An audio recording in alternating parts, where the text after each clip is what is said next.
ধরে মানুষ খাবে। আজও পর্যন্ত কোনো বিজ্ঞানীরা পারলো না বের করতে ওরা কোথায় থাকে, কেমনে খায়, কেমনে ঘুমায়। ওই রকেট চালাইছে ওদিকে যায় না, প্লেন চালাইলো ওদিকে যায় না, স্যাটেলাইট চালাইলো ওদিকে যায় না।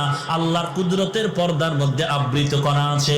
এর নবীর উম্মতের দল, তাহলে জমিনটা কিন্তু ওই পর্যন্ত শেষ না। ইয়াজুজ মাজুজের অংশটাও পৃথিবীর অন্তর্ভুক্ত।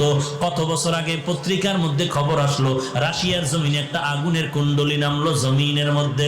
খবর পাইয়া প্রশাসনের লোকেরা অস্ত্র নিয়ে আগুনের কুণ্ডলীকে ধরার জন্য আগায় গেল। দেখলো আগুনের মধ্য দিয়ে কিছু মানুষ বের হইয়া রাস্তায় হাঁটতেছে, ধরার জন্য আগাচ্ছে। যত আগায় আগুন তত পেছনে যায়। যখন দ্রুত গতিতে আগাইলো, ওই লোকগুলো আগুনের মধ্যে ঢুকিয়া গেল। এরপরে হঠাৎ আগুনটা উপরে উঠিয়া গেল। বিমান চালাইয়া ধরার চেষ্টা করলো। রাশিয়ার খবর বলতেছে না, কতক্ষণ চেষ্টা করার পরে দেখলাম আগুন গায়েব হয়ে গেল, অদৃশ্য হয়ে গেল।